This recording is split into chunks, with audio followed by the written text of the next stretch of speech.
Hey there. Tonight, we're travelling back to a darker time. Not to castles or grand halls, but to the shadowed streets where plague doctors walked in strange masks and heavy robes, carrying hope and fear all at once.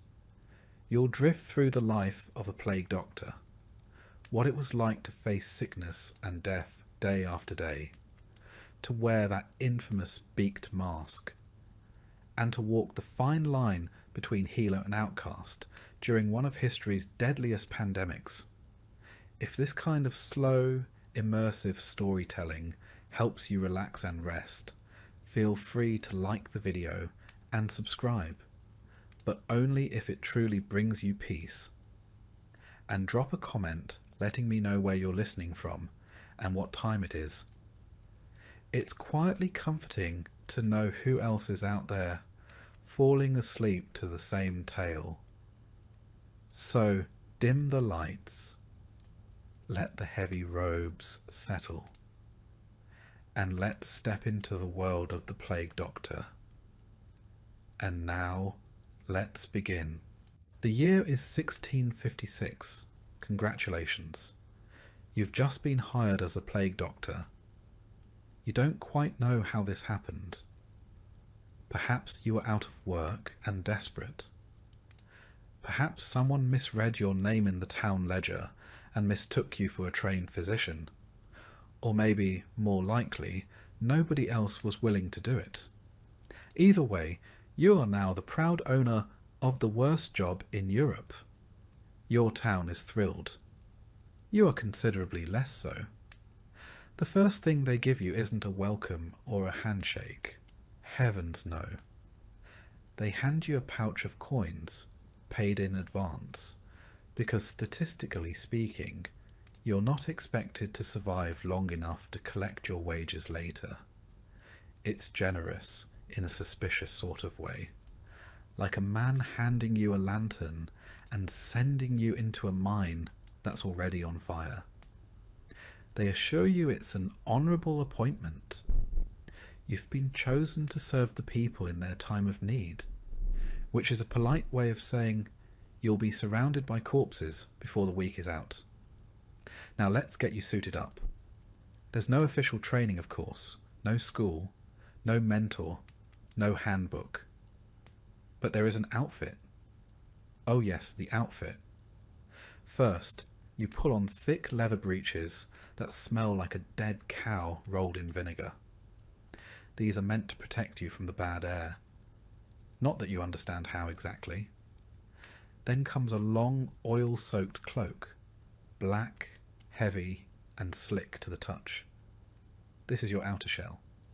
It repels water and, allegedly, death. Over your hands go gloves, and over your head, a wide-brimmed leather hat meant to identify you as a medical man, which, again, is more about appearance than accuracy. Then, the mask. You slide the beaked contraption over your face, securing the straps at the back of your head. The beak, 6 inches long and curved like a bird's, is stuffed full of herbs, spices, and ingredients that sound more like the contents of a cursed spice rack than medicine. Rose petals, cinnamon bark, cloves, perhaps a little mint or camphor if you're lucky. Some doctors include crushed emerald or powdered viper flesh, just in case superstition turns out to be correct.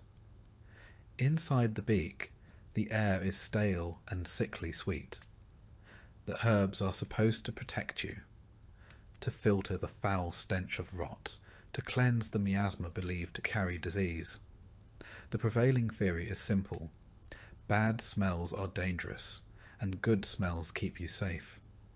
You are, effectively, a walking sachet. Your vision is obscured by the mask's round glass eyepieces, which fog with each breath. They press against your skin with an itchy tightness. You cannot scratch.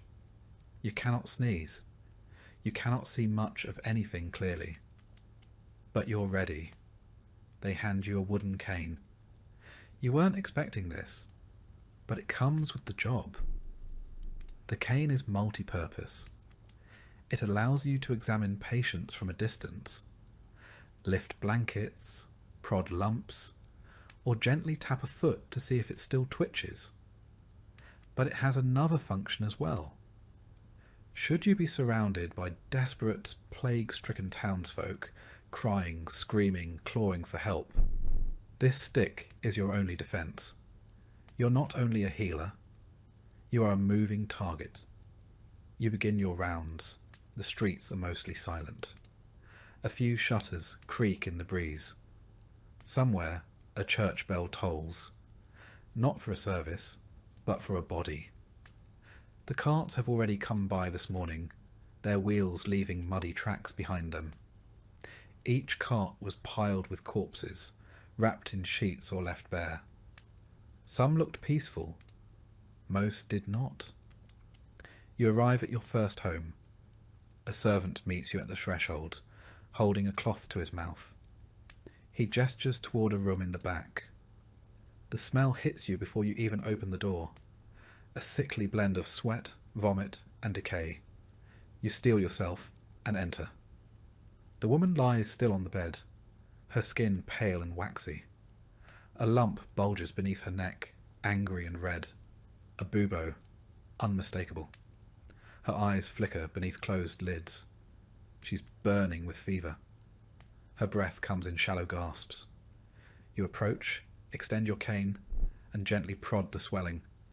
It leaks a thin stream of pus. You nod. Not because it helps, but because it's what people expect you to do. Her husband stands nearby, hopeful and hollow-eyed. You don't speak much. You mutter something about the humours being out of balance. You prescribe a poultice of crushed herbs and advise him to burn rosemary in the corners of the room. You suggest keeping a sliced onion nearby to absorb the illness from the air. He thanks you, as if you've offered salvation.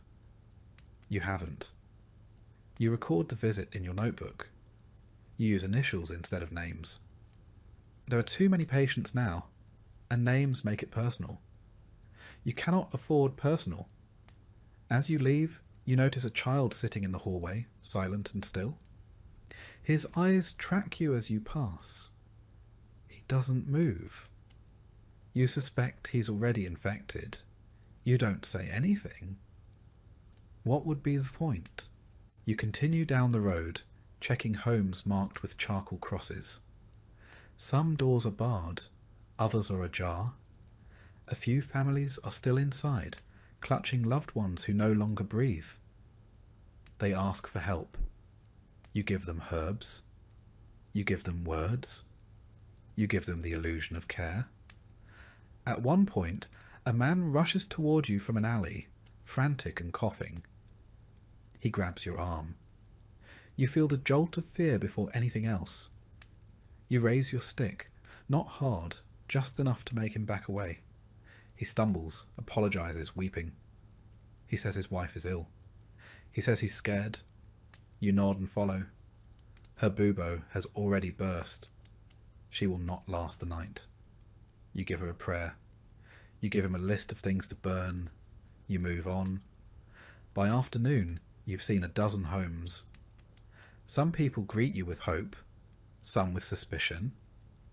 One old woman spits at your feet and tells you you're death in disguise. You don't disagree. You return home at dusk. Your quarters are modest. A single room above a shuttered bakery. You enter carefully, removing each layer of clothing with practiced precision.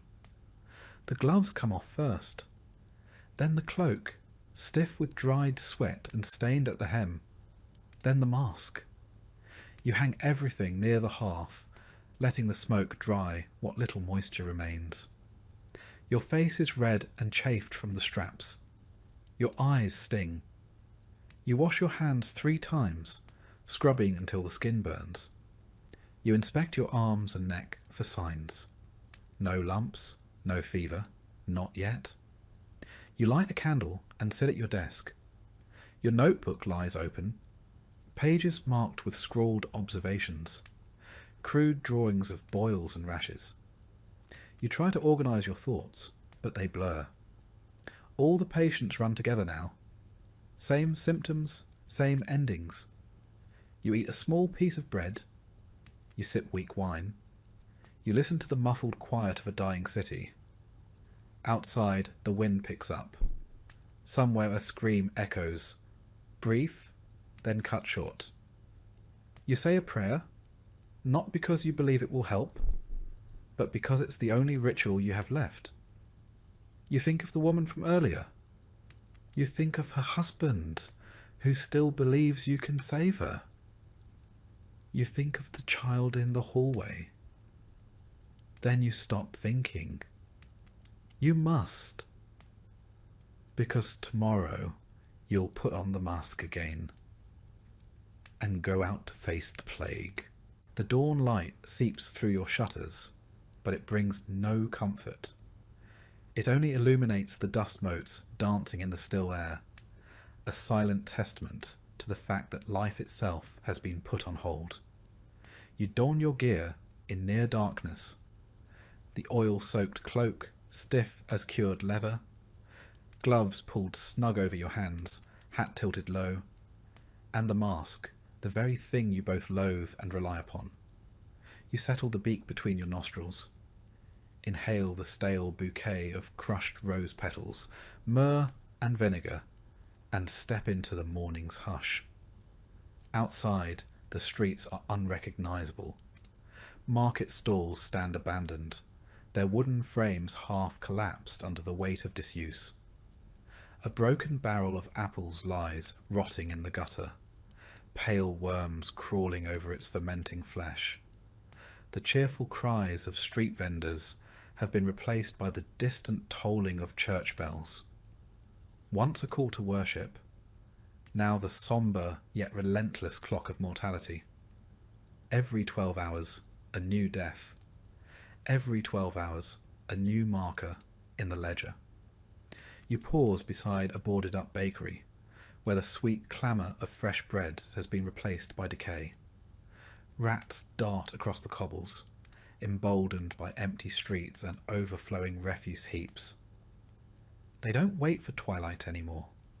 They roam in sunshine, scuttling underfoot as you pass. You recall the rumour you heard yesterday. Plague born on fleabacks, riding from rat to human like a secret courier. You almost laugh at the image, but the truth claws in your mind. Even if it's laughable, it might be real. At the corner, a crude red X marks a house. No family dares erase it. It's a warning and a condemnation. You knock once with your cane. A frail voice bids you enter. Inside, the smell hits like a fist. Fermented sweat, sickly sweet breath, and something sour beneath it all. The patient waits in a darkened room. A merchant, you're told, too proud to show his face in a public death pit. He's propped up on a makeshift cot, eyes dull, skin mottled with purple blotches. A bubo swells grotesquely beneath his arm, black at the crown, weeping a thin, oily fluid. You clear your throat. He glances up as if surprised you've come. "Doctor," he croaks. "Is it as I fear?" You study his pulse, rapid, fluttering. You listen to his breath, wet, rattling. You say quietly, "It's the plague." It's not news. He nods, as if bracing for a verdict he already knows. You slip a cloth soaked in rosemary oil to his lips and set a small pot of vinegar near his pillow. "Keep your chamber aired," you advise. "Burn juniper in the corners. Pray if you must." He manages a weak smile. "I shall." You leave him to his fading dignity and step back into the street. The sunlight feels colder than the night. You glance at the red X and move on. Mid-morning finds you at the canal bank, where workers haul bodies into waiting barges. The water laps lazily, ignorant of the human suffering it ferries away.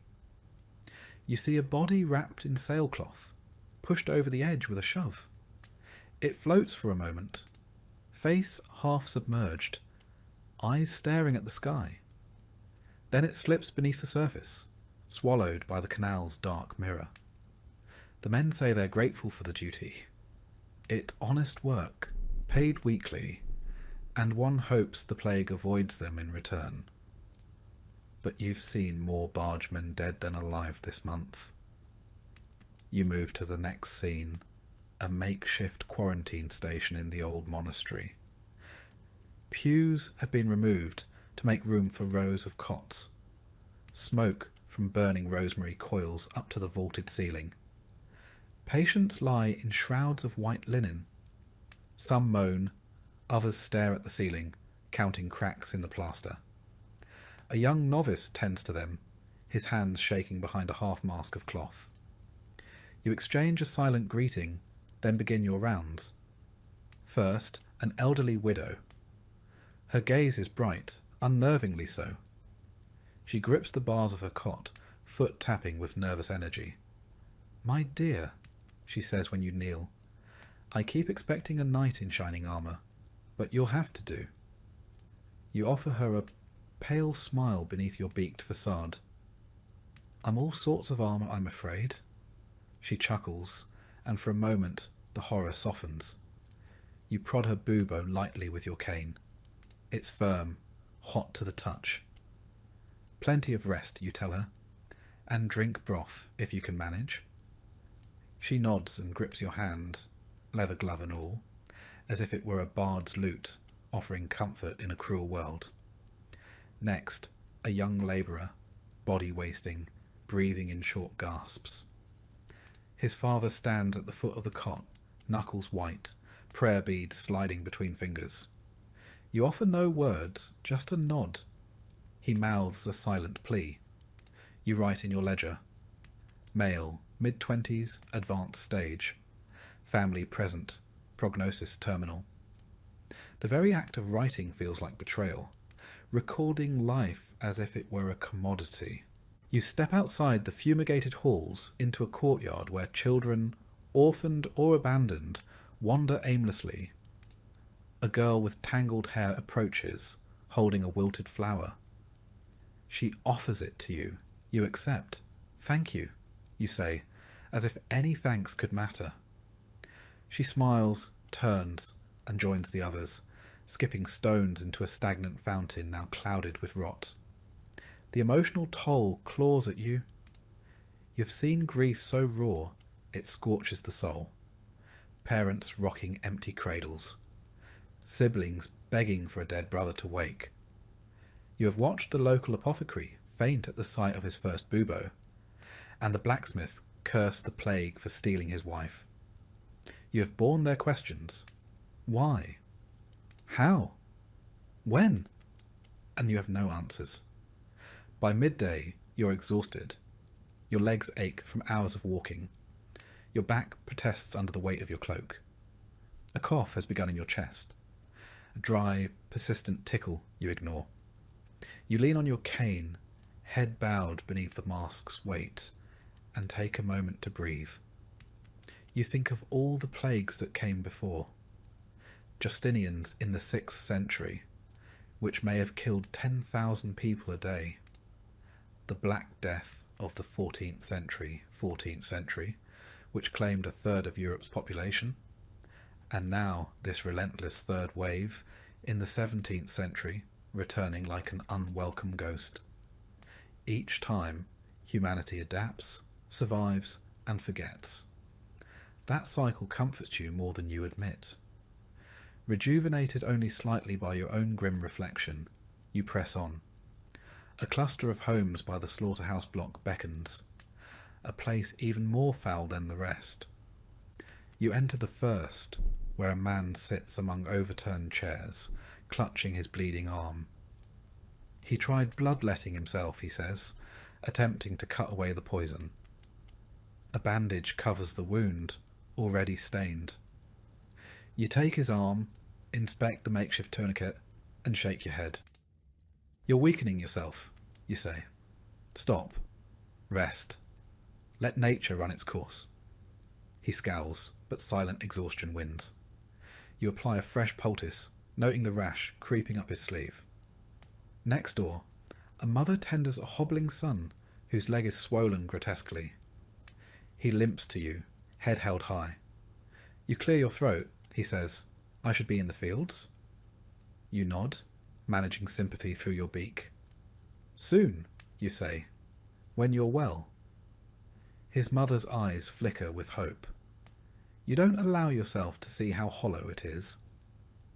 A few doors down, you find a makeshift clinic where local barbers and apothecaries argue over the best remedy, bloodletting versus poultices soaked in mercury. You intervene, gently, explaining the dangers of mercury exposure, suggesting gentler infusions of elderflower tea. They grumble but defer. You note their names. Brother Matteo, Signor Luca. Disagreements may kill more than the plague. You walk on. Late afternoon shadows stretch long across the streets. You decide on one final stop, the orphaned plague pit at the edge of town. Here, bodies are interred in trenches, coffins unnecessary.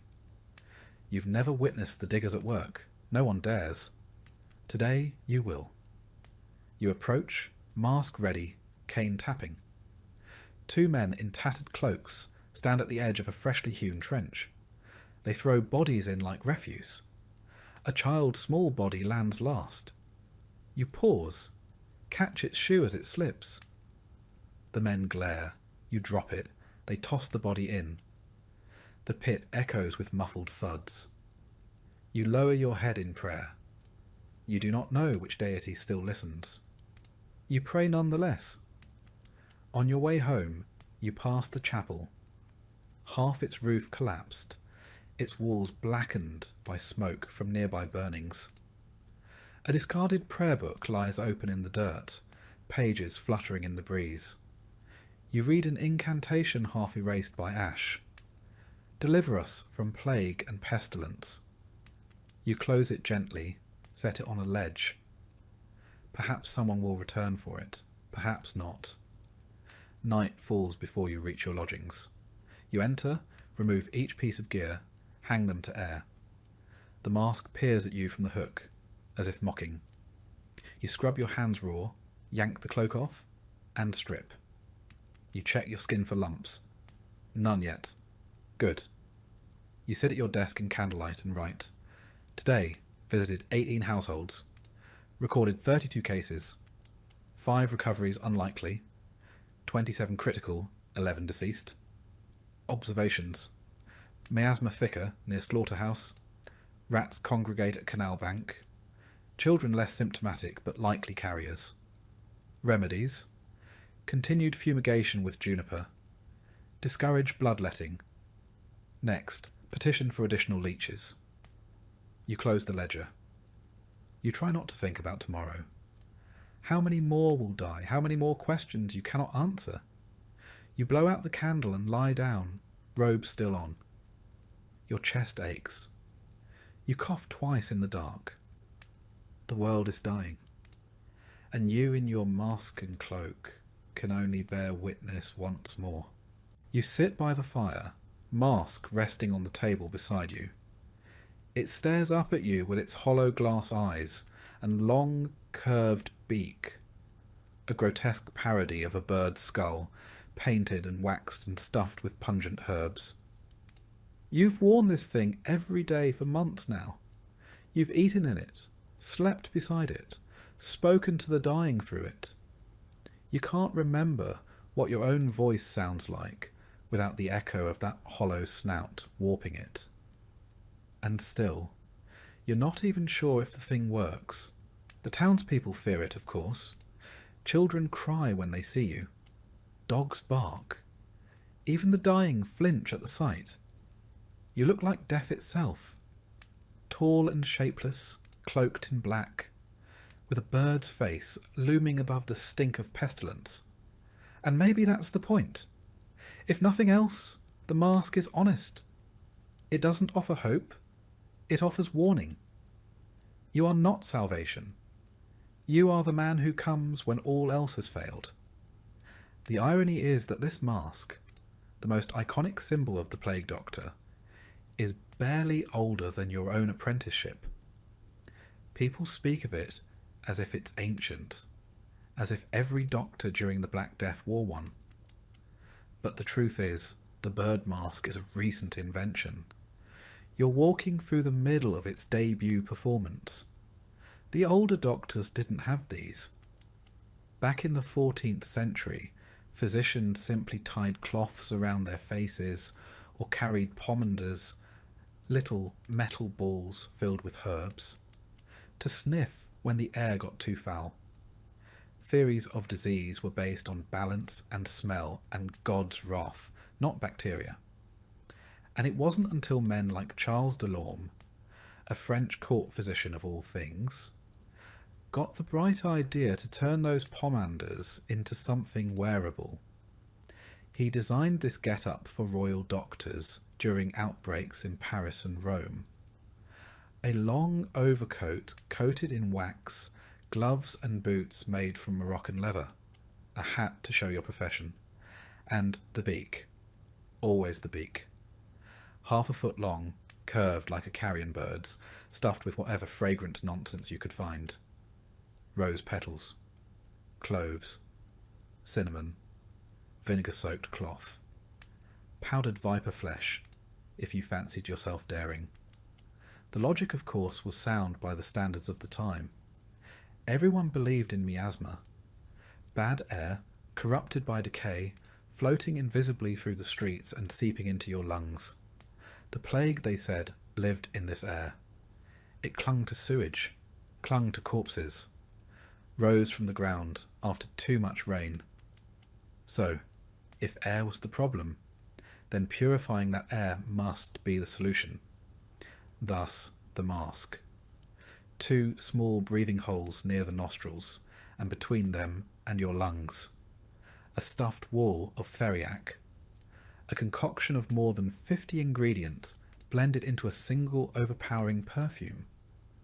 The same mixture, in fact, was sometimes fed to patients. You'd stuff it into your beak and hope it kept the death away. And, in a strange, accidental way, it may have helped. The beak put distance between your face and the patient. The robes, sealed with wax and suet, kept out fleas and bodily fluids. The gloves and stick let you avoid touch. The glass-covered eyes protected you from spittle and smoke. You weren't protected from everything.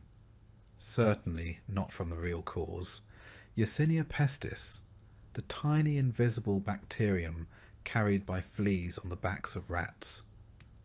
But you were shielded more than you knew. The outfit, ridiculous though it looked, functioned as a rudimentary hazmat suit, centuries before germ theory would explain why it mattered.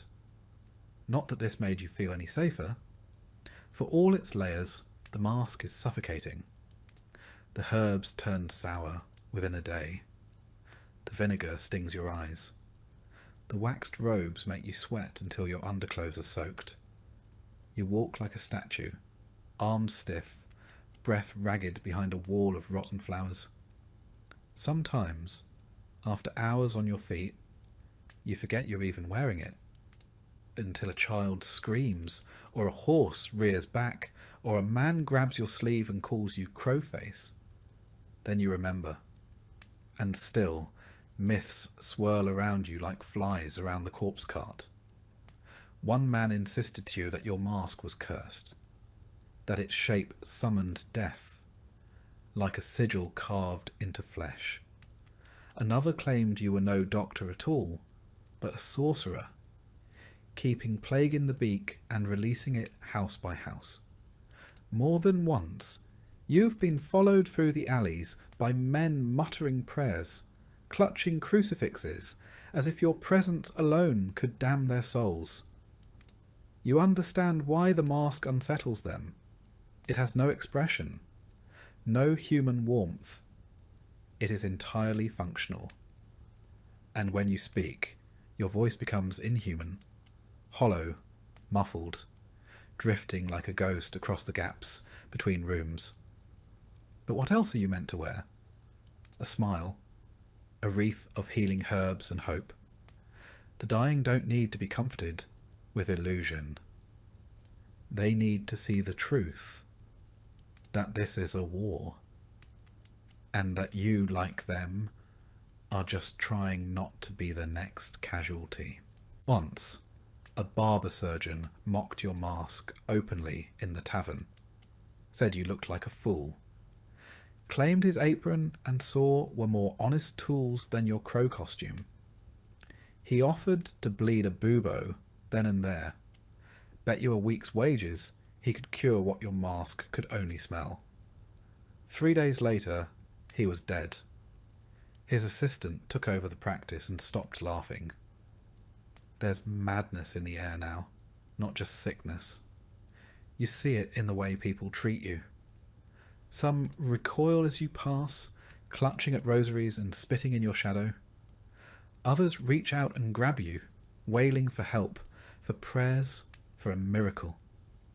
They think the mask gives you power, that behind it you are not just a man, but something more. You wish they were right. You remember a girl, maybe 8, maybe 10, who once asked to try on your mask. Her mother lay in the next room, already gone. The girl didn't cry. She just wanted to know what it felt like to be the one who doesn't die.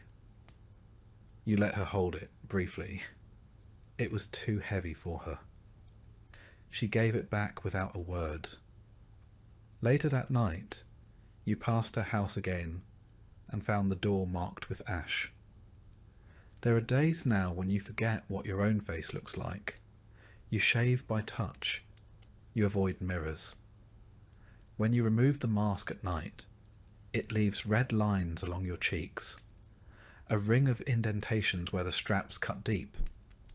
You wash it daily, but the smell never fades. A blend of sweat, resin, herbs, and time. It is your second face. You wear it as often as your own. And yet, you suspect that years from now, when the plague has burned itself out and this town has rebuilt on top of its own bones, people will remember the mask more than the medicine. The beak, the black robes, the man who looked like death and arrived too late to stop it. They will tell stories.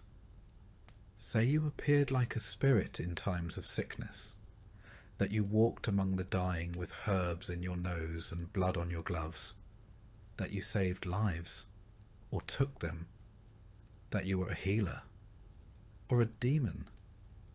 But the truth is simpler. You are tired, you are sweating, you are hungry and afraid, and trying not to cough in a way that feels too deep in your lungs. You are not a monster or a miracle. You are a man in a mask, and you are already wondering what you'll do when the herbs run out. You begin each morning the same way, by opening your medical kit and staring into it like it holds the answers to the universe. It doesn't. It barely holds answers to splinters. Inside is a jumble of instruments, each more questionable than the last. A bronze lancet, slightly bent at the tip. A cloth pouch of dried leeches, some alive, most not. Glass bottles with no labels, just streaks of something that once looked like medicine. A wax-sealed scroll of proven remedies, written in a Latin so mangled even the local priest gave up halfway through reading it aloud. And at the bottom, your favourite, a small wooden spoon, purpose unknown, perhaps symbolic. This is what you're expected to fight the plague with. You take inventory like it matters. 1 jar of vinegar, a lump of hardened sweat to rub into your cloak, a tin of theriac, a preparation of herbs and honey, and, according to rumour, a dash of snake. You sniff it. It smells like despair. Still, better than the patient you'll be seeing today.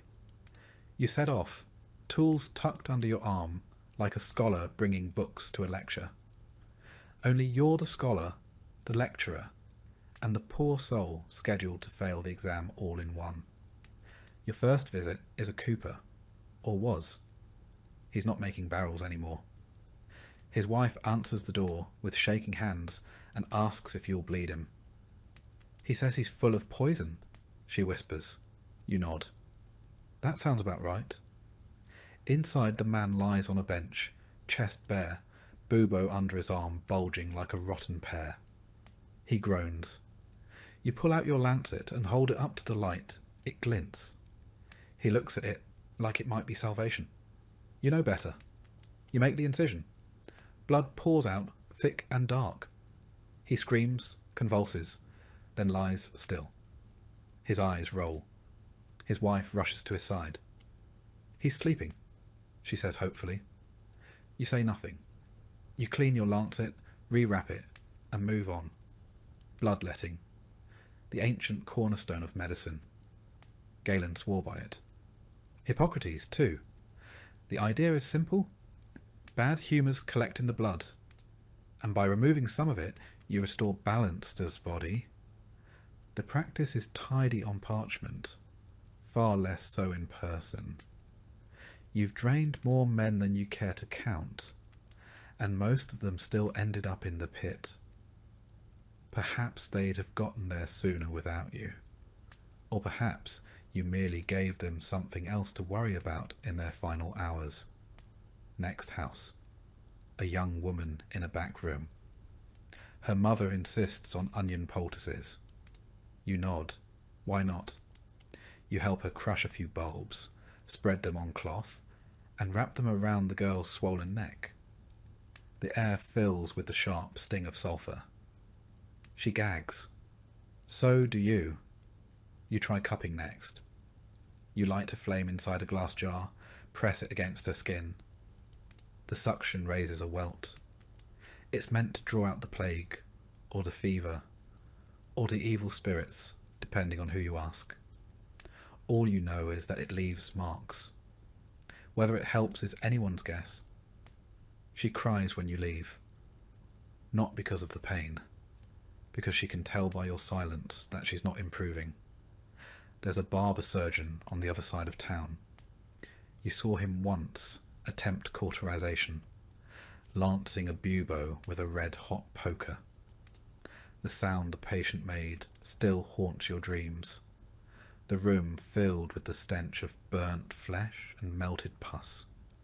The man didn't survive the night, but the surgeon said it was progress. At least we learned something, he said. You've learned something too. You'd rather be ignorant than repeat that.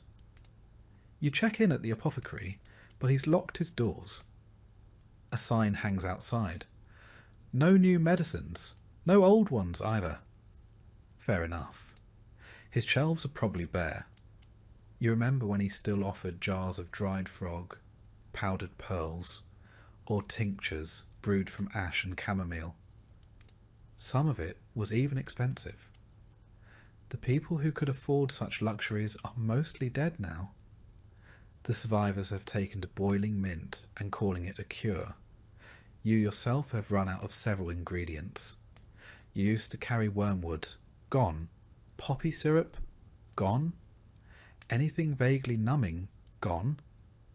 You consider brewing your own batch of camphor oil, but the fumes make you dizzy. And you can't afford to be dizzy. Not when every alley is lined with eyes. You recall one recipe scrawled in the margin of an old manual. Mix crushed emerald with milk. Apply to pustules. Emeralds. Milk. Yes, that should solve it. Another recommends rubbing lard and rose petals into the armpits. You tried it once.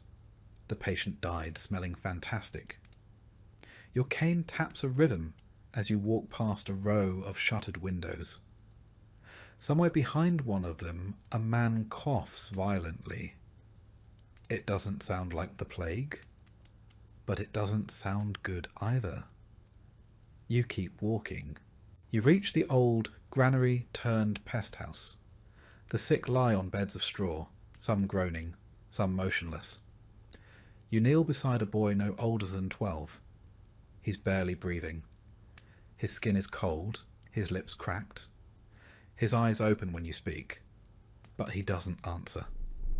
You offer him water, soaked with a few drops of elderflower extract. It trickles from his chin. You pat it dry. He smiles faintly, then closes his eyes. You mark a small X in your ledger. Not for his name. You never got it. Just the location. You stand, bones aching, and move on. In the far corner, a man gestures to you. "Doctor," he says. "My wife." You follow him to a side room. She lies curled in a heap of blankets, her breathing shallow. He asks you if you'll try the leeches. You hesitate. You haven't used them in weeks. They rarely survive long in your pouch. But today, miraculously, one stirs. You place the creature on her wrist. It latches on. The man watches, wide-eyed, as it swells with blood. "Is that good?" he asks. You nod. It's doing something. Whether that something is helpful, no one knows. But the sight of it gives him hope, so you let it feed. Back outside, the sun is beginning to dip. The sky turns the colour of old bruises. You rest on a bench and examine your hands. They smell of vinegar, iron, and fear. You remember when you used to write notes on your gloves to keep your mind sharp. Now they're blank. There's no point. Every patient is the same. Every result is predictable. You recall a joke someone told you months ago. The plague doctor's toolkit includes a stick, a knife, and a prayer. You laughed at the time. Now it feels more like an inventory list. You make your way home, but the walk feels longer tonight. The houses blur together. Just wood and stone wrapped around quiet suffering. You try not to look into windows. You don't want to see the eyes watching you, hoping you'll stop. Hoping you'll fix something. When you reach your lodgings, you lay your tools out on the table. One by one. The spoon, the lancet, the empty bottles, the leech jar, still twitching. You line them up like soldiers before battle. Then you sit, you stare. It's all nonsense, every instrument, every concoction, every half-remembered method from half-mad physicians of centuries past. You pretend it helps because pretending is the only thing left between you and despair. But deep down you know, your tools are not meant to heal. They are symbols, props in a tragic play you never auditioned for. They exist so that the dying may believe that someone is trying, that someone still cares enough to do something, even if that something is utterly useless. You write in your journal. Attempted bloodletting, no result. Applied onion poultice, no result.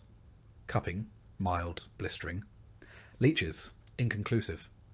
Vinegar infusions, psychological effect only. Prognosis for all, poor.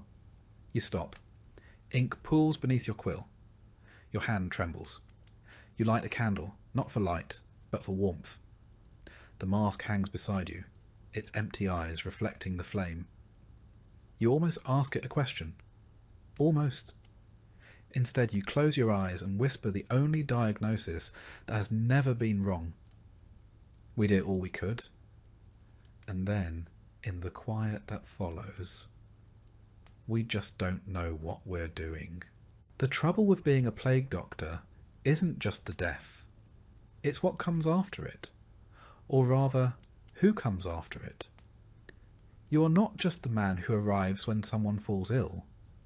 You are the man who must explain why they never recovered. And people don't like explanations. They like scapegoats. At first, they called you brave, appointed you with ceremony, a little purse of silver for your troubles, and a handshake so brief it could hardly be called human contact. You were the man in the mask, the protector, the one who would stand between the town and death. But now you're the man who walks into a house and leaves it cursed. The man whose presence means the end is nigh. the black-robed harbinger of failure. You see it in their eyes. They used to plead. Now they glare. The mask that once inspired confidence has become a symbol of doom. They whisper that you bring the plague with you, that your clothes carry it, your cane spreads it, your breath poisons the rooms you enter. They're not entirely wrong. You've lost count of how many infected households you've walked through, how many bodies you've brushed past, how many sick you've examined with trembling hands, pretending that the oil on your gloves is enough to stop what's coming. If disease lingers in the air or clings to fabric, then yes, perhaps you do carry death on your shoulders like a shawl. But the truth doesn't matter anymore. What matters is that someone must be blamed, and the dead cannot answer. So the masked man must. It begins subtly. The baker refuses to open his door when you pass. The innkeeper who once offered you warm broth now averts his gaze. A priest fails to mention your name in prayers for the healers. Small things. Then the accusations come. A grieving widow screams at you in the street, says her husband was healthy until your visit. A child throws a stone. A man in the square claims he saw you spit into a well. You try to explain that you've done nothing wrong, that you've followed the advice of the ancients, burned the right herbs, carried out the prescribed rituals. But your voice is filtered through a beak, muffled and distant. No one hears. Soon you learn not to walk alone. You carry your cane like a staff, not just to examine buboes from a distance, but to ward off the living. You keep your head low and speak only when spoken to. You become a shadow, a necessary evil. You're not the only one. You hear stories from other towns. Plague doctors run out of villages at knife point. One beaten to death outside a chapel. Another drowned in a canal. Not all of them were innocent, but most of them were just unlucky. You meet a fellow doctor on the outskirts of town one morning. His robes are torn. His mask cracked. He tells you he's been sleeping in barns, moving by night. They think I killed their mayor, he says with a bitter laugh. I told him he had no humours left to balance. Didn't help. You share a stale biscuit and part ways before sunrise. Neither of you expects to meet again. Back in town, you are summoned to speak with the mayor. Not the one you just heard about. Yours is still clinging to life and power, though you're not sure which more tenaciously. You're led into a hall draped with black cloth. The air smells of incense and bureaucracy. He tells you plainly the townsfolk are frightened. They want answers. They want to know the plague isn't getting worse. You nod and say what he wants to hear, that the numbers are steady, that isolation measures are helping, that the latest batch of rosemary is especially potent. He nods in return, satisfied not by the truth, but by the sound of certainty. He instructs you to write a public notice affirming the town's containment strategy. You do so, signing your name with a flourish that feels both pompous and pitiful. That evening, the paper is nailed to a post in the square. By morning, it's been defaced. Someone has drawn a skull over your name. You try to ignore it. There's a man in the poor quarter who has made it his mission to convince others that you are an agent of death. He walks from house to house, whispering that the plague did not truly return until you did. He tells them that your herbs are lies, that your mask is a demon's face, that the stick you carry was once a branch from a gallows tree. None of it is true, but again, truth is irrelevant. What matters is fear, and in the theatre of fear, you are a perfect villain, Masked, silent, strange. You carry no sword, you bear no shield. Only blood-stained gloves and a ledger full of names that never lived to be crossed off. You begin to lose sleep. Not from illness, not yet, but from dread. Each knock on a new door is met with suspicion. Each alley feels like a trap. Children chant songs behind your back. Crow man, stay away. Mother died the other day. Crowman knocked, and then she coughed. Now her soul is carried off. You try to focus on your work, but your hands tremble more than they used to. You double-check every step. You speak gently, cautiously, like a man tiptoeing through a forest of broken glass. The tools in your kit feel heavier now. Not because they've changed, but because they no longer feel like instruments of healing, just props in a ritual that satisfies no one. You bleed a man who thanks you with tears in his eyes. He dies that night. His wife blames you. His brother sharpens a knife. The mayor sends guards to accompany you on house calls. It feels less like protection and more like containment. The guards don't speak to you unless necessary. They cover their faces, but not out of fear of plague, out of fear of association. You are not a doctor now. You are a danger managed by force. One afternoon, you are summoned again, this time to a church where a priest has fallen ill. He lies on the altar steps, surrounded by candles. The congregation watches from a distance. You kneel beside him, check his pulse, his breath. He's dying. You offer comfort, not cure. Later that evening, someone accuses you of poisoning the holy water. They claim the priest would still be alive, if not for your presence. You are questioned by the mayor's clerk. You answer with the same weary tone you use for everyone now. Flat, even, devoid of expectation. You're cleared, but not forgiven. Eventually, you begin walking at dusk instead of dawn. Fewer eyes, fewer shouts. You move quickly, efficiently, like a ghost through smoke. You visit the sick, mark your notes, apply your herbs. You say the prayers, though you're not sure you believe them anymore. You leave before the candle burns down. Some patients don't let you in at all. They say they'd rather die alone than under your watch. You respect their choice. You add their names to your list with a heavy hand. One night, you find a message scrawled on your door. Go back to the pit you came from. Another reads, your mask hides your guilt. You burn them both. You've learned now that medicine is not enough. That science cannot defend you.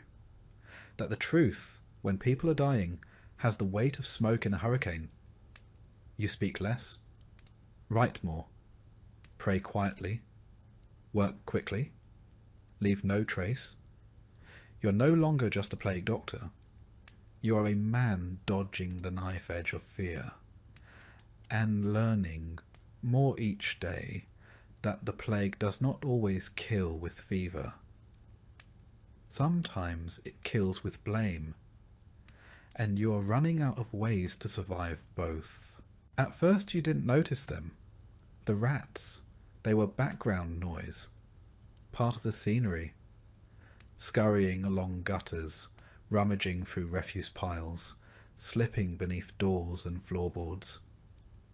There had always been rats, especially in a town like this, where food was never stored quite right and streets were never cleaned quite thoroughly. But now they're everywhere. And worse, they're fearless. You step outside one morning and see one sitting on your doorstep, grooming itself. It pauses only briefly when it sees you, then resumes as if to say, go on then. You wave your cane. It trots away slowly without urgency, as though giving you the courtesy of pretending you're still in charge. The rats do not fear the living, and they do not respect the dead. You've seen them climbing plague carts, nosing at limbs protruding from hastily wrapped shrouds. You've seen them squirm beneath the boards of the churchyard fence, gnawing at soil freshly turned. Once you watched one drag a piece of something, flesh, likely, from a pile of rags behind the apothecary. You told yourself it was a scrap of cloth. You didn't believe it. And you've heard them too. In the silence of a late-night visit, when the household has stopped pleading and the patient is gone, there is always the sound of scurrying. In the walls. In the rafters. Sometimes under the very floorboards you're kneeling on, the rats are waiting, always waiting. Of course, no one blames the rats, not officially. The clergy blames sin. The mayor blames travellers and bad harvests. The barber surgeons blame the stars or the season. And the common folk? They blame you. But you've started to wonder if the rats were here all along, as much a part of the plague as the pustules and the fear. Perhaps they're not just a symptom, but the cause. You heard it first from a spice merchant who read it in a pamphlet from the coast, that fleas on rats may carry the sickness. The idea was laughed out of the tavern, but it lodged in your mind like a splinter. You started paying more attention. And what you noticed was this. Where rats were most numerous, the plague bloomed with cruel precision. In the alley behind the granary, rats by the dozen. 4 houses infected. Along the fishmonger's row, where scraps piled in the street, more rats. 2 more homes lost. Coincidence, perhaps. But then again, what isn't these days? Today you're called to a weaver's home, a crooked little structure with a collapsing roof and a hole in the side wall big enough to admit a dog, or a dozen rats. You knock, wait, then push the door open gently with your cane. Inside, the air is heavy with dust and sickness. The weaver lies on a cot near the hearth. Her skin is blotchy, her neck swollen, but that's not what draws your attention. It's the corner behind her, a nest of rags piled high, twitching. You move closer. A rat darts out, vanishes beneath the floorboards. Another peeks from a crack in the wall. The patient groans. You look down and realise one of them has chewed through her stocking. You finish the visit quickly. Nothing more to be done. You leave behind a sprig of rosemary and a warning to burn her linens. She won't. No one does. Outside, you ask the neighbour if anyone's been laying traps. She shrugs. What's the point? She says. There's always more. She's right. You've never seen so many. They travel in packs now. They're bold enough to raid storerooms in daylight, to climb walls and rafters. One night you saw a cluster of them swimming across the canal. For a moment you thought you were hallucinating. But no, they were just adapting, thriving. You begin walking with a heavier step. You thump your cane on the ground more often. You tell yourself it's to ward off evil. Really, it's to startle the rats. The town sanitation is, in a word, medieval. Waste is dumped into the street. Food is stored in damp cellars. Water comes from wells too close to latrines. The gutters are clogged with rot. Rain doesn't wash anything clean. It just spreads the filth further. You've tried to raise the issue. The mayor's clerk nodded solemnly and said, "We're prioritising prayers." You visit the pest house in the West Quarter. A young boy there is crying, his leg covered in bite marks. His mother swears he was attacked in his sleep. You believe her. The rats don't wait anymore. If a body is still, it's fair game. You try to seal your own lodging more thoroughly. You stuff cloth into the cracks beneath the door. Plug holes in the walls with wax and old rags. Still you hear them at night, the scratching, the skittering, the occasional squeal. One morning you wake to find droppings near your medical kit. You vomit in the hearth, light a new fire, and begin scrubbing your tools for the third time that week. You've started to dream about them. Dreams where they speak, where they watch you from high places with beady black eyes. In one dream, they wear tiny masks, just like yours. In another, they walk upright, carrying your cane, mocking your voice. "Doctor," they say, "we've come to help." You don't tell anyone about the dreams. You hear that in other cities, they've begun experimenting with poison. A mixture of ash and ground glass, slipped into lard and spread where the rats feast. You make a batch yourself, carefully, wearing gloves. You set it out by the bakery ruins, where the rats cluster thickest. You return 2 days later. The poison is gone. The rats are still there. Fatter, if anything. One evening, you return home to find your bed torn. A rat has nested in it. You don't scream. You don't curse. You simply sit on the floor and stare. Eventually you rise, remake the bed, and double your mask straps before sleeping. You've started marking the rats in your ledger. Not formally, just small notches beside entries. One for each sighting. You no longer bother distinguishing between plague deaths and vermin activity. At this point, it all blends together. You consider writing to someone, a physician in a larger city maybe, or one of those university men who claims to understand natural philosophy. But you know what they'll say. Interesting theory. Needs more proof. Meanwhile, another dozen die. The clergy still preaches that the plague is punishment from God. The sermons ring out from the chapel ruins, echoing through empty streets. One friar claims that cats are to blame. Witches in disguise. Some towns begin killing cats en masse. The rat population doubles within a week. You bring the matter to the mayor again. You urge him to order street cleaning, pest control, basic sanitation. He rubs his temples and says, "People are dying, doctor." I don't have time for rats. You resist the urge to laugh in his face. The next morning you attend a family of 6, all infected. The father dies during your visit. The youngest child, a girl with missing teeth and matted hair, tugs at your sleeve and says, "I saw the rat climb into his mouth last night." You excuse yourself and vomit in the alley. You begin wearing thicker boots, tucking your cloak tighter around your legs, wrapping your bedroll in oilskin and sleeping with your cane across your chest. You don't fear the plague anymore, not in the same way. You fear what comes before it, what scurries in and lays claim to the body before the fever even begins. You return one day to a street you thought empty. You find rats fighting in the open, not over food, but over territory. One bites another's throat clean through. It squeals and twitches and dies. The victor drags the carcass into a drain. You back away slowly. You stop recording patient names. You start recording rat nests. The granary.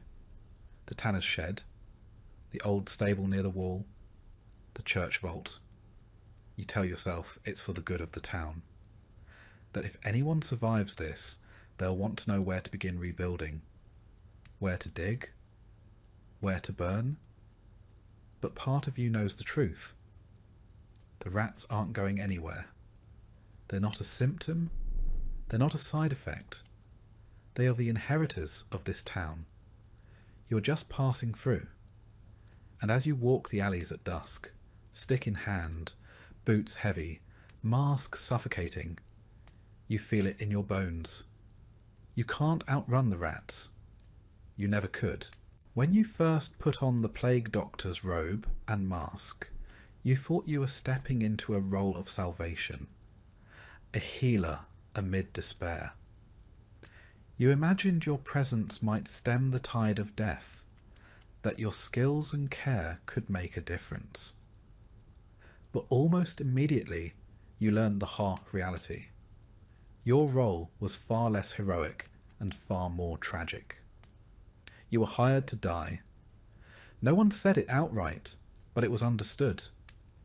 The town needed someone to stand at the front lines of the disaster, to tend to the sick and confront the plague face to face. You were that person, the shield between the dead and the living. Yet, like all shields, you were expected to bear the brunt of the attack, and eventually to break. Your appointment was less about skill and more about availability and willingness. Many doctors fled the cities, some took safer posts, others simply closed their doors and hoped the plague would pass them by. You, however, answered the call, whether driven by duty, desperation, or circumstance, and found yourself in a lonely, dangerous position. Your payment came in advance, a cruel but practical decision by the town's leaders. They knew the odds were against you, so they offered your family some security should you perish. It was a grim gift, a promise that you might not return. Your days passed in a blur of sickness and death. You rose before dawn and donned the heavy, waxed robes that covered you from head to toe. The mask, with its bird-like beak stuffed with aromatic herbs, sat heavy on your face, a barrier against the invisible and terrible threat in the air. Your tools were few and simple, lancets dulled by repeated use, brittle leeches barely clinging to life, and jars filled with vinegars and herbs steeped in the hopes of past generations. Bloodletting, cupping, and cautery, treatments rooted in centuries-old traditions, were your arsenal. Sometimes they seemed to help. Often they did not. You watched countless patients fade away despite your efforts, their lives slipping like sand through your fingers. You kept a ledger, a record of the sick, the dead, the surviving. Names and dates that blurred together, each one a small tragedy. The promised rewards for your service, land, money, or prestige, seemed like hollow echoes from a distant world. Many who donned the mask did not live long enough to claim their prize. Widows and orphans bore the brunt of loss alone. You heard of others like you, sent from distant villages as expendable shields, strangers arriving to a city overcome with fear. Many died alone in shadowed rooms, their stories lost to the dust. Those who tried to flee were hunted and punished. The plague spared no one, and neither did the city. Politics added poison to the already heavy air. Aligning with the mayor or clergy might grant you temporary safety. Alienating either could spell exile or worse. Clergy watched you suspiciously, knowing your presence was a reminder of mortality itself. Townsfolk whispered curses behind their hands, avoided your gaze, and children fled your path in terror. Fear turned neighbours into enemies, and you became both symbol and scapegoat. Violence was a constant threat. One night, a mob nearly surrounded you, stones flying and voices shrieking accusations. Guards rescued you, but their eyes held no warmth, only reluctant duty. You became a man apart, cloaked in black robes and a mask that hid your humanity. You were a living exile in your own city. Yet, in rare moments of solitude, you dreamed of a world beyond the plague, a world where masks could be removed without fear, fresh air breathed freely, laughter replaced screams. But dawn always brought the stark light of another day's tally of sickness and death. Your own body began to betray you. Nights were broken by coughing fits, days by exhaustion so deep it nearly overwhelmed you.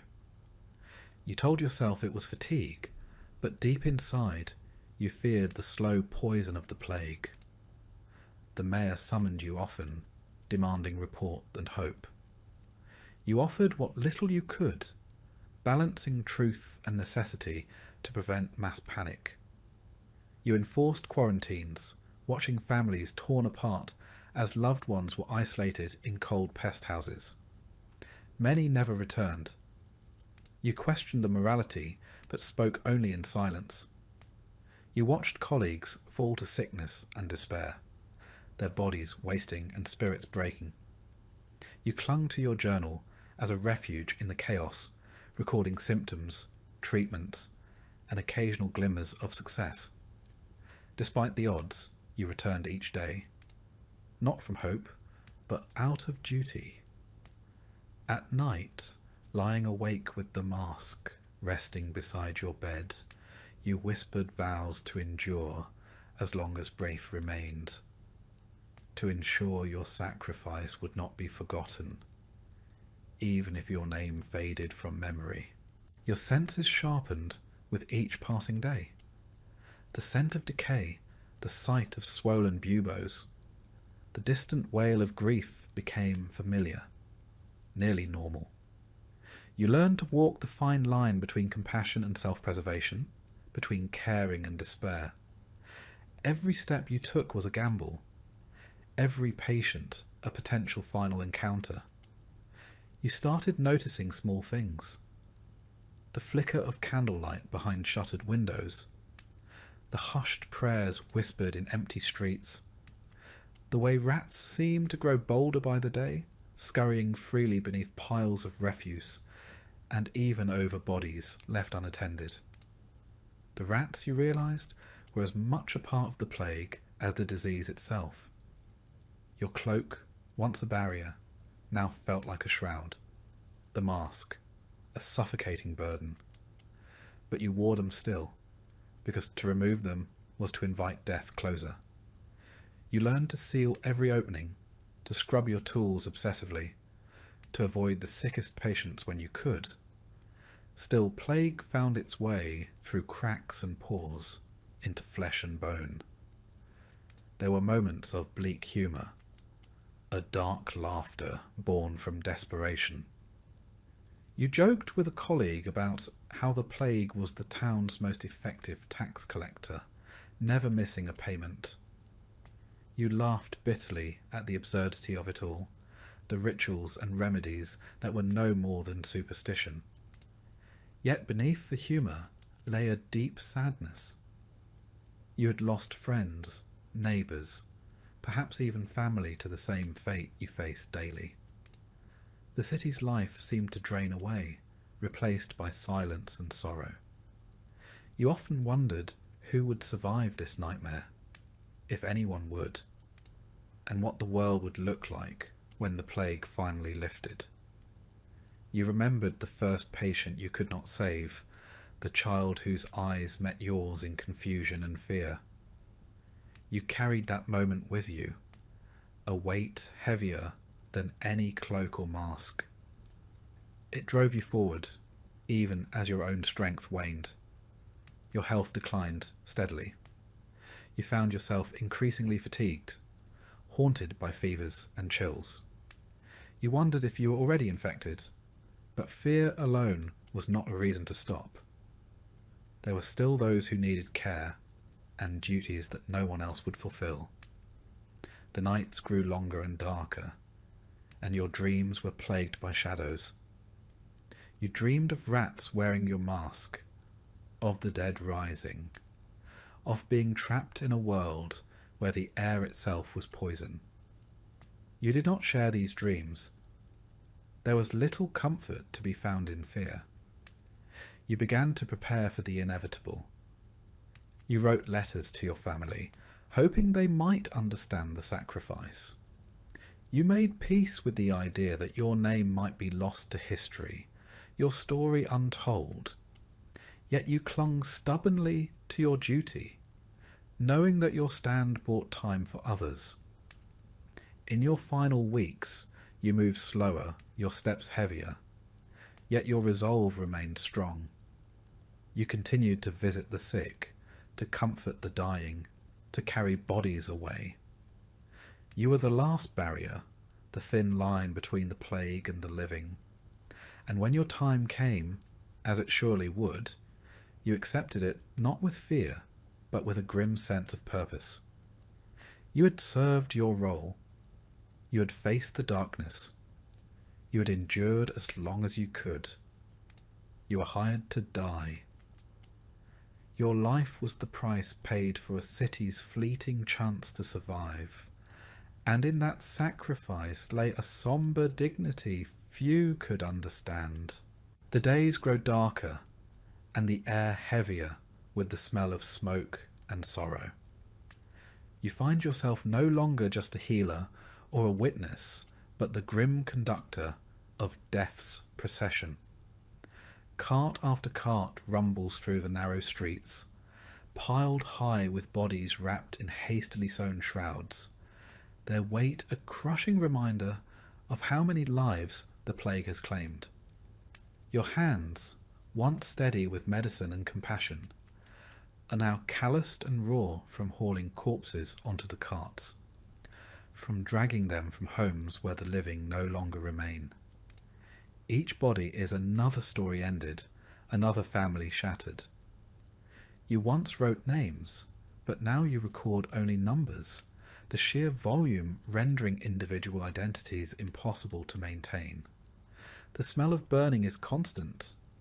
Clothes, bedding, and even entire homes are set aflame to prevent the spread of the disease. The flames lick the sky, turning the dusk a fiery red, the smoke thick and suffocating. You often pause by the pyres, watching as the dead are consumed, the crackling fire a grim lullaby for the city. Numbness settles in your heart. You stop feeling fear or sorrow in the way you once did. The dead do not frighten you anymore. It is the silence of the living that chills you. The empty streets, the shuttered windows, the absence of children's laughter haunt your every step. The death of a child, though, cuts differently. Once, the small body of a girl was brought to you, her breaths shallow, her skin pale. You held her frail hand and felt a flicker of something that the plague had not yet consumed. Hope. But when she slipped away, that hope died too, leaving only an aching emptiness. After that, faces blurred into one another. Pain became a constant companion, but your heart grew harder, a necessary shield. Your duties extend beyond the sick and dead. You mark homes with chalk or paint, a sign to others that death has visited. These marks are warnings, barriers against the living entering spaces saturated with contagion. Sometimes you see neighbours avoiding these houses altogether, leaving the abandoned to rot, their histories buried beneath layers of dust and sorrow. At times, the sound of the funeral carts is the only noise in the city. Their wheels groan under the weight, their paths winding endlessly toward the outskirts, where graves are dug in hastily prepared pits. There is no ceremony, no prayers said by the mourners. Only the cold efficiency of survival dictates the pace. Your own exhaustion grows heavier with each passing day. The physical toll of moving bodies and setting fires is compounded by the mental burden of witnessing relentless death. Sleep becomes a distant memory, and nightmares invade the rare moments of rest you manage to snatch. You dream of flames consuming not just the dead, but the living as well. Despite the horror, life stubbornly clings to the edges of the city. You see birds cautiously returning to the rooftops and stray cats weaving through alleys. Sometimes a lone child slips out to watch the fires, her eyes wide with a mixture of fear and fascination. These small signs remind you that the world beyond the plague persists, a fragile hope amid devastation. You find yourself reflecting on the ritual of burial, on how death once meant community, remembrance and respect. Now it is hurried and anonymous, dictated by necessity rather than reverence. The quiet graves on the city's edge are filled with nameless bodies, a testament to lives erased without ceremony.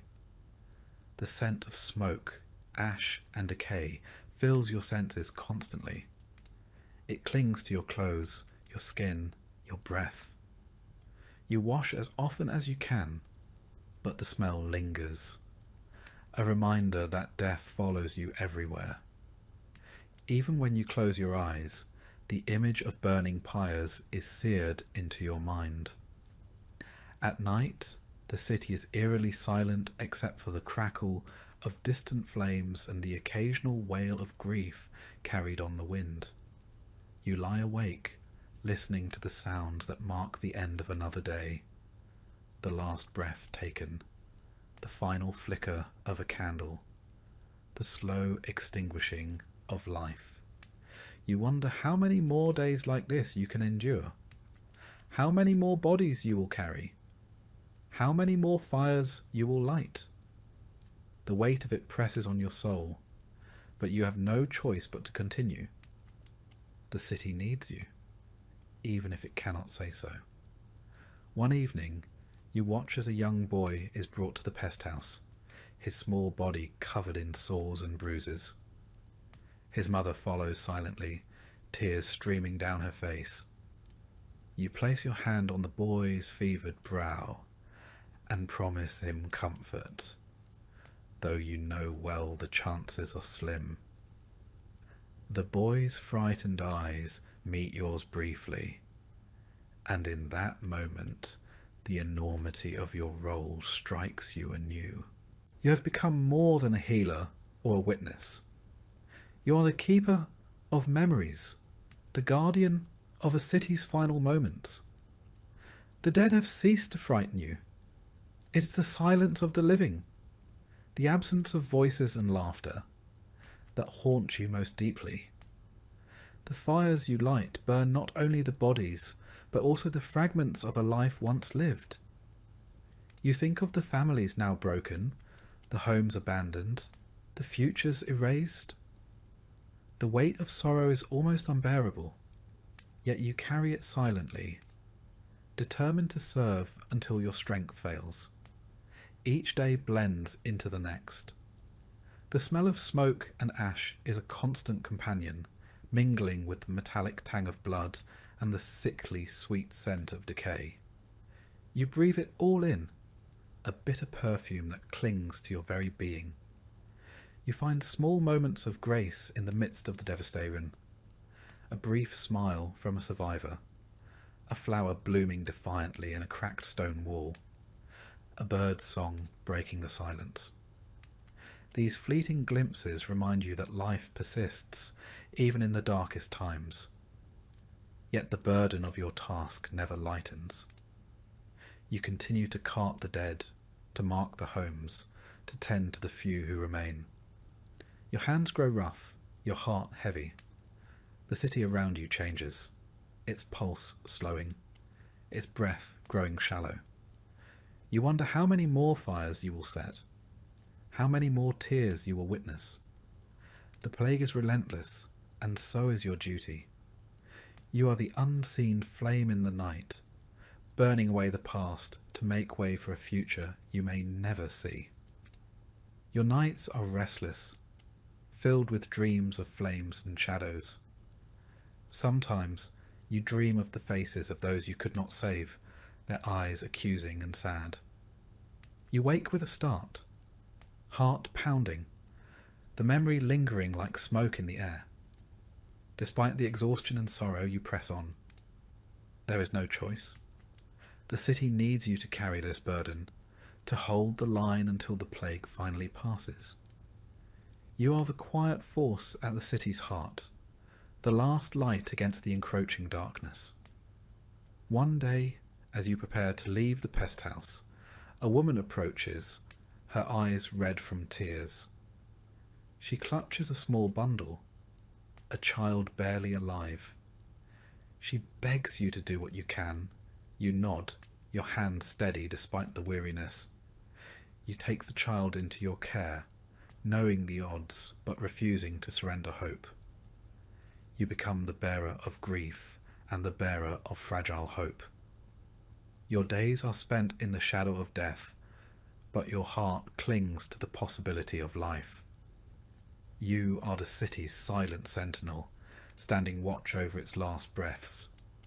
The fires you light are both destruction and cleansing. They burn away the plague's physical toll and the sorrow that threatens to consume the living. In their glow, you see the city's pain and resilience intertwined. As the smoke rises into the night sky, you find yourself thinking of the future. A future where the streets will once again bustle with life, where children will play without fear, and where laughter will return. You carry this vision with you, a beacon in the darkness. The plague has taken much, but it has not taken your resolve. You are a witness, a guardian, a healer of souls as much as bodies. You stand firm in the face of despair, carrying the city's sorrow with dignity and strength. With every fire set, every body tended, every home marked, you write a story of endurance and sacrifice. Your role is grim, but it is vital. You are the thread that holds the city's fragile hope together. Though the days are long and the nights longer, you find strength in your duty. You are the keeper of the city's memory, the guardian of its grief, and the harbinger of its eventual healing. The smoke that fills the sky is a reminder of loss and renewal. You watch the flames dance and flicker, knowing that with the end of each fire, a small part of the plague's hold weakens. You carry on, step by heavy step, through the streets marked by death and sorrow. You carry on because the city needs you, even if it cannot say so aloud. In the quiet moments before dawn, you breathe in the cold air, filled with smoke and ash. You close your eyes and imagine a day when the fires no longer burn, when the city wakes from its nightmare. Until then, you stand watch. You carry bodies, light fires, and mark homes. You carry the city's sorrow with silent strength, a guardian in the funeral by firelight.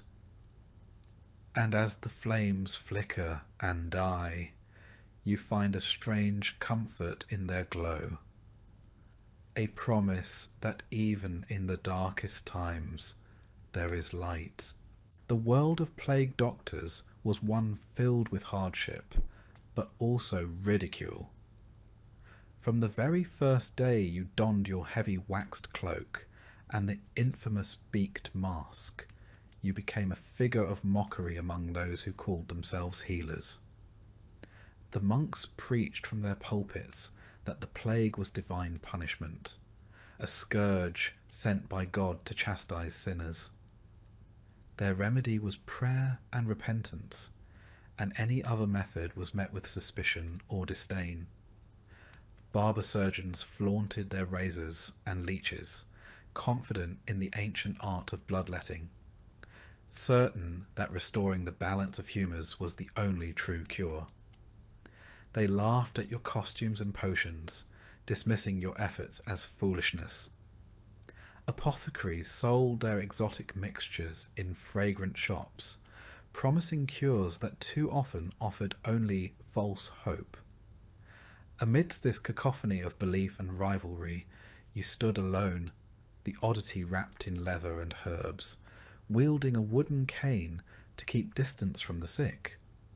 Your mask, stuffed with pungent herbs, was meant to protect you from the bad air, the miasma believed to spread disease. But to many, it was a symbol of fear and superstition.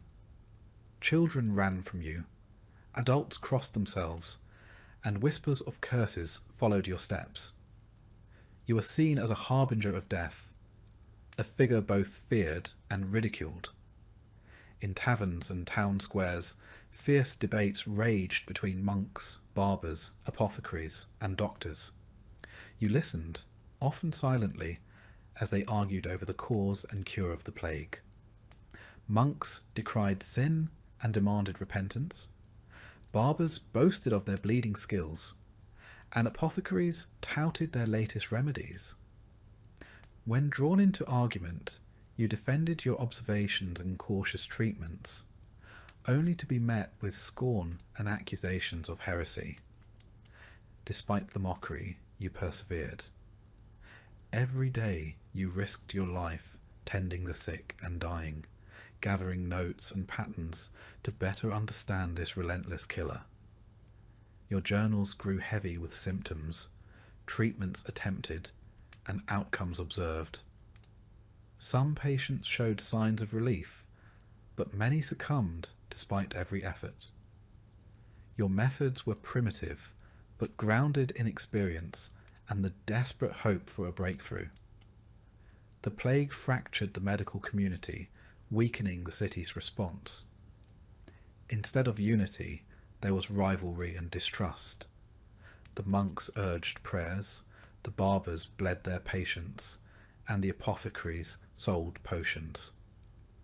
You stood between superstition and the beginning of scientific thought, trying to bring order to chaos. Hostility was common. On several occasions, you faced public challenges from barber surgeons accusing you of recklessness or quackery. You stood your ground, citing cases where your care had eased suffering or prevented spread. Some in the crowd listened, others jeered. Behind closed doors, a few expressed grudging respect for your courage and cautious approach, yet publicly, mockery persisted. Small victories fueled your resolve. A child's fever breaking, a household spared through quarantine, symptoms relieved by herbal infusions. These fragile hopes kept you moving through the darkness. But the city remained divided, trust broken, public health fragmented. None could stop the plague alone. Lonely nights followed, filled with the groans of the dying and the whispers of the fearful. The burden of isolation pressed heavily upon you, as did the constant threat of death. Yet you refused to falter. Your mask and robes were more than protective gear. They were symbols of endurance, sacrifice, and a flicker of hope that someday this nightmare would end. The city would survive, as it always had before. And when it did, it would remember those who faced the darkness without retreat. True heroes hidden beneath masks and robes, fighting not only disease but ignorance and fear. Until that day you walk your lonely path, scorned but steadfast, the plague doctor, outcast, healer, and unsung protector.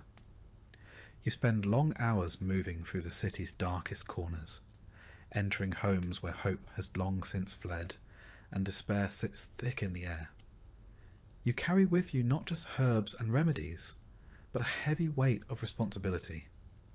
Families look to you with fear, suspicion, but sometimes, just sometimes, with a faint glimmer of trust.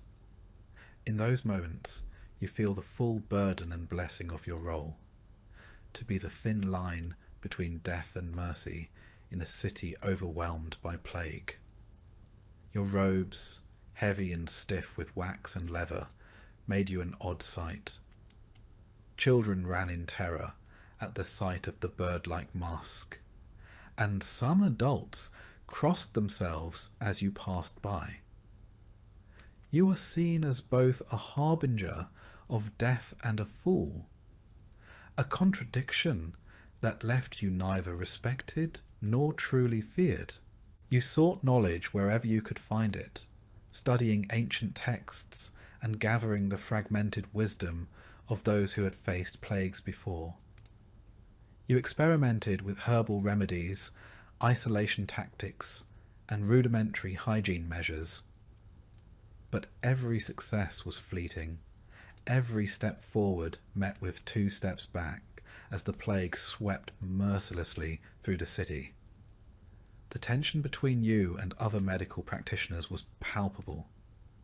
At times, you attended councils where monks preached repentance, barbers demanded bloodletting, and apothecaries pushed their potions. Arguments flared, voices raised, and the city's response to the plague fractured. It was a war not just against disease, but against ignorance, fear, and pride.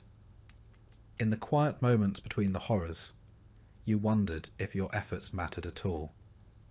Yet, when a child's fever broke, or a family was spared from infection, those small victories rekindled your resolve. You were a sentinel in a city under siege, a lone figure standing between life and death. And though you were mocked, feared, and misunderstood, you embraced your role with solemn dignity. The plague doctor was more than a costume or a cure. It was a symbol of endurance, sacrifice, and the fragile hope that one day this nightmare would end. The reality of the plague was harsh. Days brought devastation, empty homes, deserted markets, and streets littered with death. The plague doctor was a constant presence amidst this decay, a figure both reviled and relied upon. In some ways, your beaked mask became a talisman, a strange sort of protection not only from disease, but from the despair that threatened to overwhelm the city. You found yourself drawing strength from this symbol, even as others mocked it. There were moments when you questioned your sanity. The endless exposure to death, the hostility of those around you, and the heavy burden of responsibility pressed down upon your shoulders. But you pushed these doubts aside, focusing on the task at hand. When you moved through the city's alleys and courtyards, the whispers followed you like shadows. People said the mask was cursed, that the plague doctor was an omen of doom. Yet some still dared to hope that you were a guardian, standing between the living and the dead. Your work was lonely, your rewards few, but your resolve never wavered. You held on to the belief that even in the darkest of times, compassion and perseverance could make a difference. The city would eventually survive this plague, as cities had survived before. And when it did, it would remember those who had faced the darkness without flinching. True heroes hidden beneath masks and robes, fighting not just the disease, but ignorance and fear. Until that day, you walk your lonely path, scorned but steadfast, the plague doctor, outcast, healer, and unsung protector. The plague had finally started to fade from the city's streets. The haunting sound of death carts piled high with corpses had become less frequent, and the heavy silence that once smothered every alley began to lift. Windows, once tightly shuttered against the deadly air, cracked open to admit cautious beams of sunlight. Life, battered but persistent, was returning to a place that seemed forsaken. You stand at the threshold of this fragile new dawn, removing the infamous beaked mask that has been both your shield and your burden.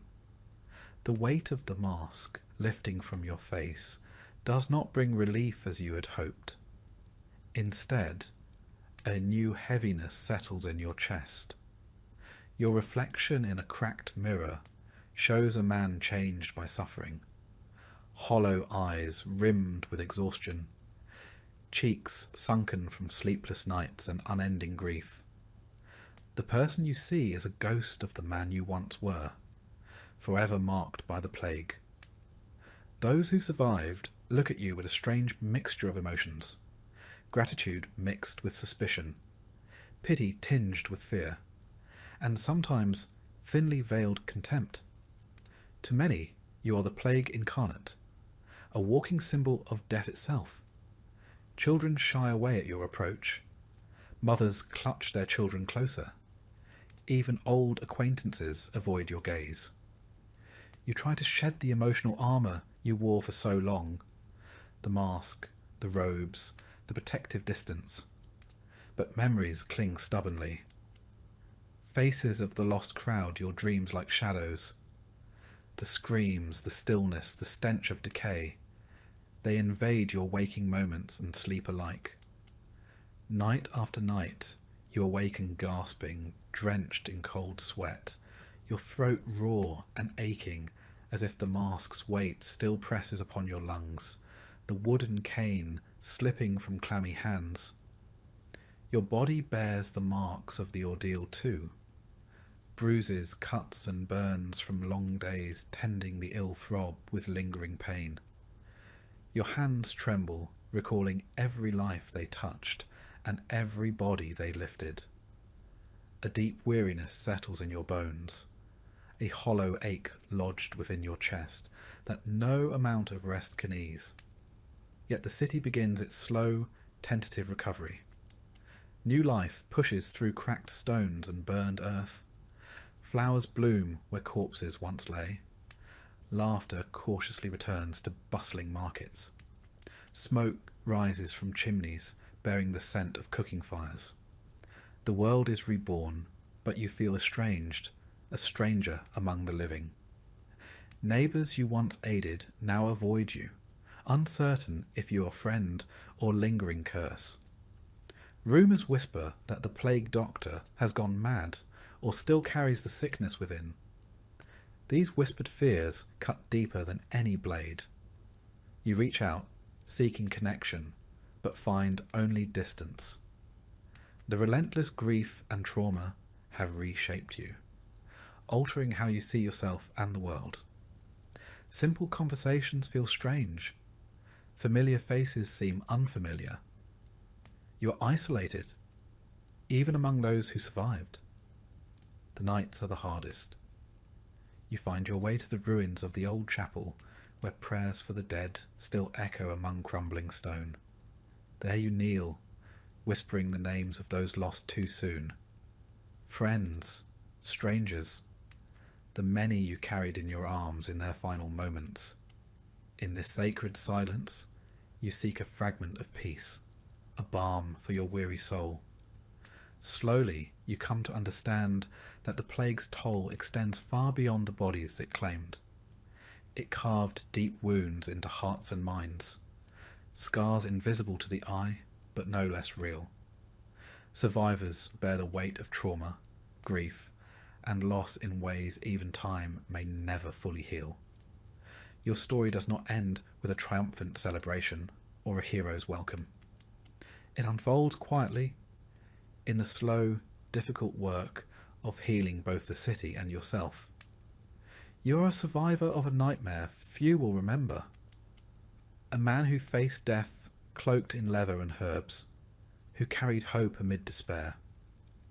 Though you may never feel whole again, your courage stands as a beacon, a testament that even in the bleakest times, the human spirit endures.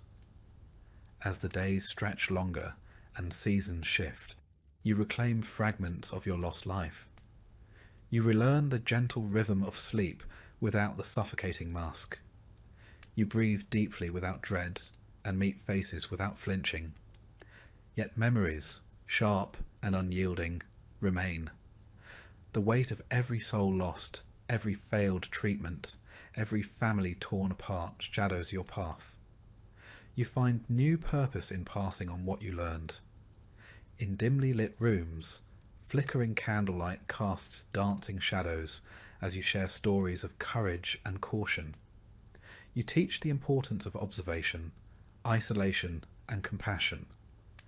The lessons hard earned in the crucible of plague.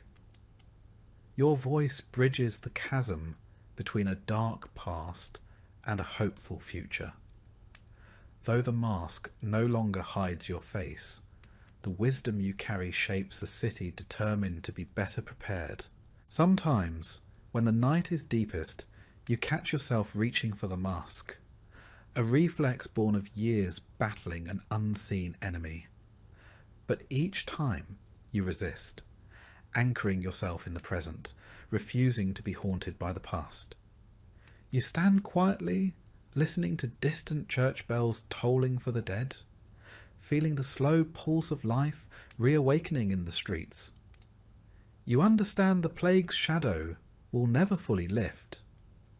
It lives on in stories, scars and souls it touched. But within that shadow, you find a fragile peace. The city will grow and heal. New generations will dance in fields where silence once reigned. You will walk among them, forever changed, a living testament to survival. Your role as plague doctor may be over, but your story, your sacrifice, and your lessons endure. In time, you hope, the world will be kinder, wiser, and more vigilant. For now, you breathe deeply, unmasked, and face the uncertain dawn. You are survivor, witness, quiet hero, woven into the tapestry of a city reborn. And though you may never feel whole again, your courage burns bright, a light against the darkest night. Days turn into weeks, and the city slowly pulls itself from the jaws of death. The streets, once littered with abandoned belongings and the remnants of hurried burials, begin to clear. You see farmers return to their fields, merchants reopen their shops, and children's laughter tentatively pierce the silence. Yet, amidst this revival, a deep emptiness clings within you. The scars of loss are not visible like wounds. They are etched into the soul, carried in the quiet moments when the world seems still. Each morning you rise with a weariness that no sleep can alleviate. The absence of your mask leaves your skin exposed to the chill of dawn, and you shiver not just from the cold, but from memories that linger like a shadow at the edges of your mind. The nights are the hardest, when dreams revisit you with relentless vividness. You see faces, friends, strangers, the innocent and the damned, each frozen in their final moments. You hear the pleading whispers, the last gasps, the unbearable silence that followed. You walk the streets, trying to reclaim the life that once was yours. Yet the city looks unfamiliar, and you feel like a ghost wandering a place that no longer feels like home. People cross the road to avoid you. Mothers pull their children away when you pass. Even those you once comforted now regard you with unease, as if you carry a darkness no one dares to touch. The burden you bear is not only the weight of the dead, but the crushing loneliness of survival. You have lived through horrors that no words can fully capture, and that distance isolates you from others. The companionship you seek is elusive, replaced by a cold silence that presses against your soul. Slowly, you begin to share your story. Not the gruesome details that might terrify, but the lessons learned in the depths of despair. You teach that vigilance and compassion are shields against darkness. You speak of hygiene, isolation, and kindness as weapons stronger than any sword. Your words find reluctant ears. Some listen with hope, others with skepticism, but the seeds of knowledge are planted. In moments of quiet, you find small comforts. A warm fire, the gentle turning of pages in a well-worn book, the aroma of herbs tending to your weary body. These simple acts tether you to the world, reminding you that life, however fragile, endures. The city rebuilds around you. New homes rise from the ashes. Gardens bloom where graves once marked the earth. The clatter of footsteps replaces the silence. Songs return to the air. Yet the memory of the plague lingers, a shadow that shapes the future. You walk these streets, changed and marked, carrying the story of survival. Your role as plague doctor may have ended, but your journey continues. You are witness to humanity's resilience and its fragility. Your scars, both seen and unseen, tell a story that must never be forgotten. As dawn breaks over a city rising from ruin, you breathe deeply, unmasked and unbroken, ready to face the uncertain future. The plague has passed, but your courage lights the way forward, a beacon in the lingering darkness,